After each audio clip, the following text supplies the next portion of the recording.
Everyone that is a salary earner doing 2, 3, 4 jobs, you are part of the tool for creating wealth for the rich in capitalist environment.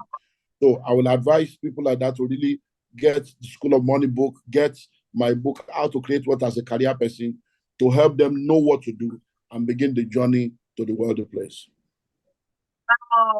Well said. Talk about the financial knowledge and wisdom. When I read most of your books, I had to learn, relearn, edit, delete some of the information and knowledge I've known around finances, but thank God I was able to acknowledge that. So around that area, at what point of time in your life where you were like, I think there is something wrong, a doctrine or something, and you realize that you are trapped somewhere and you needed to really do something about your finances?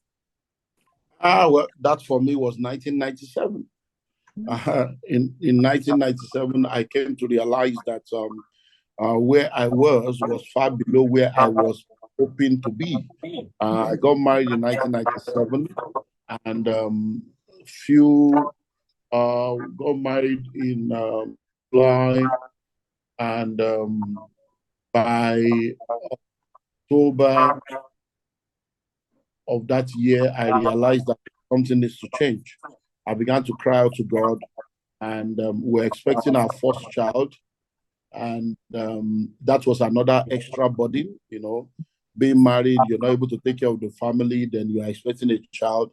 And I cried out to God and look, God, I'm tired, I need a change. And God said, if you want to be free, let me show you how. And that led me to 8 months of an encounter with God, 8 months of a transformation, learning and relearning and doing what you have done. And after 8 months, I was able to know exactly what needed to be done to come out of poverty. And I began the journey in 1998 because that 8 months took me from 1997 into 1998. And one of the things I did was God took me from Genesis to Revelation and started to teach me biblical economics from Genesis, and taught me and helped me to realize that religion had made us to interpret a lot of scriptures out of context. And it gave me the kingdom dimension of interpretation.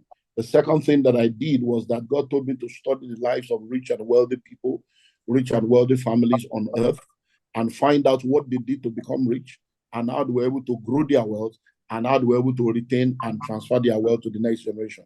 And when I did that, I realized that principles are universal.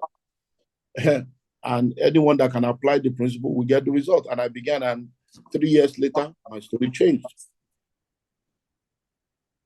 Wow. Wow. That is so incredible how that journey is. So for there is someone there watching and they're like, okay, it has been 2024. It has been a hard year, the inflation, whatever is going on in the world, it has been a hard year. And they would like to start off the 2025 with at least somewhere. So what can you say for them where exactly they should start from?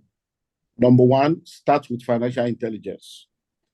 Go to Amazon right now and go order for my book, The School of Money, on Amazon, The School of Money, or How to Create Wealth as a Career Person, or The Pathway to Wealth. Any of my books, go to Amazon right now and order for the book, or go to my website, www.olumideemmanuel.org, and order for any of my books.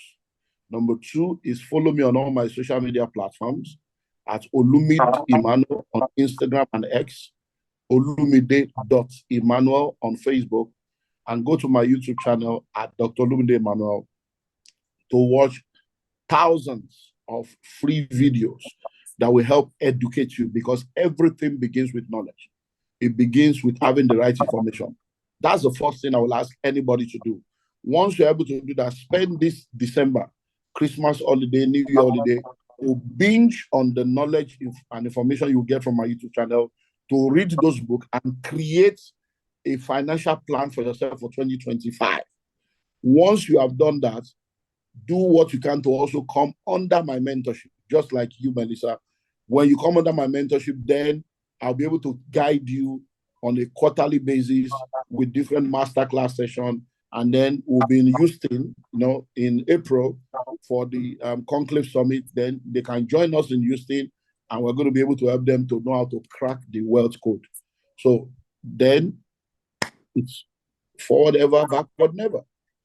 Amazing, amazing. And also, let's look at there are these marriages, and the women have been so much educated, they're earning more money, and they're more enlightened. And in marriages, the husband might feel like, disrespected. But when in actual sense, the women are respecting them, in that context, what would you say about that? Well, when it comes to marriage, you need to be able to define the kind of marriage that you are in. There are 3 different kinds of marriages that we want people to be aware of right now. Number 1 is a traditional marriage, a traditional cultural marriage. And that's one kind of marriage that prevails in many aspects of our lives. Number 2 is a contemporary marriage. And that's one thing that has been pushed by people all over the world in different areas. Number 3 is a kingdom marriage. That's a marriage that is based on Bible doctrine, based on biblical values and biblical principles. So if you are running a kingdom marriage, in a kingdom marriage, couples don't envy themselves. Couples don't compete with each other. They work together, they collaborate. Because in a kingdom marriage, when it comes to finances, the principle is joint knowledge, joint ownership, joint decision making.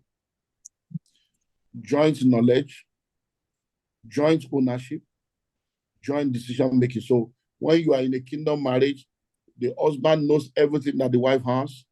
The wife knows everything that the husband has. So there is joint knowledge. Then we own everything together. It is not your money, my money. It is our money. And we work together as a family. And then it is joint decision-making, joint planning. So we plan together and we make decisions together. One person does not unilaterally plan or unilaterally make a decision. Once that's the kind of family you are running, you will not have that kind of issue you are mentioning. True, true. That is very interesting. And I think that can be a follow-up. There's these marriages, and people have been asking so many questions whereby they have to do 50%, 50-50. What do you think about the 50-50 in marriage? Well, there can never be 50-50 in a kingdom marriage. It's 100-100. And it's 100-100. Everybody gives everything they can into the relationship. It's not a mathematical transaction. It's a love relationship. It's a covenant relationship. So it's 100-100. You bring in everything, your total commitment, and the other person brings in their total commitment. Nobody is holding back anything from anybody. Yeah, that's true.